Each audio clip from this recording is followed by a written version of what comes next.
Hi friends, welcome to Thulasimani kitchen. இன்றைக்கி வீடியோவில் டேஸ்டியான புதினா புலாவ் பார்க்கலாம். ஒரு குக்கர் அடுப்பில் வச்சுக்கலாம். அதில் 3 ஸ்பூன் கிட்ட எண்ணெய் சேர்த்துக்கிறேன். எண்ணெய் காஞ்சதும் அதில் ஒரு கறி லீஃப் சேர்த்துக்கலாம். 2 பட்டை, 3 கிராம்பு, 4 ஏலக்காய் சேர்த்து நல்லா பொரிய வச்சுக்கலாம். இப்போ பெரிய சைஸ் வெங்காயம் 1 நீட் ஷேப்பில் கட் பண்ணி அதை சேர்த்துக்கிறேன். சேர்த்து அதையும் வதக்கிட்டு 2 ஸ்பூன் கிட்ட இஞ்சி பூண்டு பேஸ்ட் அதையும் சேர்த்து நல்லா வதக்கிக்கலாம். இப்போ இஞ்சி பூண்டு பேஸ்ட்லாம் நல்லா வதங்கிட்டு இருக்கும் போதே ஒரு மிக்ஸி ஜார் எடுத்துக்கலாம். அதில் 2 கைப்பிடி அளவில் புதினா சேர்த்துருக்கேன்.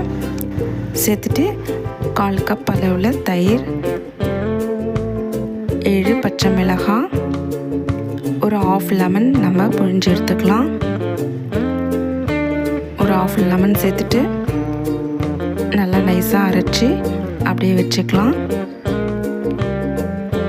இப்போ பாருங்கள், வெங்காயம் இஞ்சி பூண்டு பேஸ்ட்லாம் நல்லா வதங்கி வந்திருக்கு. இப்போ 1 கப் அளவில் பாசுமதி ரைஸ் எடுத்திருந்தேன், அதை இந்த டைமில் சேர்த்துக்கலாம். சேர்த்து நல்லா கலந்துக்கிறேன். இது பார்த்திங்கன்னா 2 பேர்கிட்ட தாராளமாக சாப்பிட்லாம். அதுக்கேற்ற மாதிரி தான் நான் பொருட்கள்லாம் சேர்த்துருக்கேன்.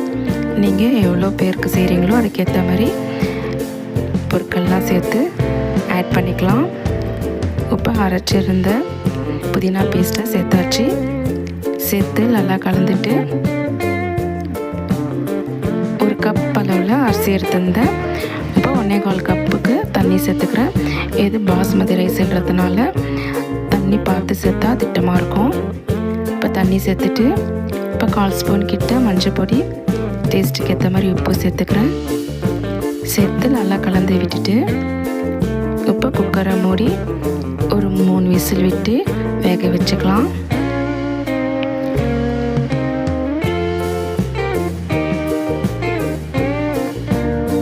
இப்போ பாருங்கள், நல்லா வெந்து வந்திருக்கு. சூப்பராக புதினா புலாவ் ரெடி ஆகிடுச்சு. சூப்பராக இருக்கும். கண்டிப்பாக ட்ரை பண்ணுங்கள். இந்த வீடியோ பிடிச்சிருந்தால் லைக் பண்ணுங்கள், ஷேர் பண்ணுங்கள். துளசிமணி கிச்சனை சப்ஸ்கிரைப் பண்ணிக்கோங்க. Thank you.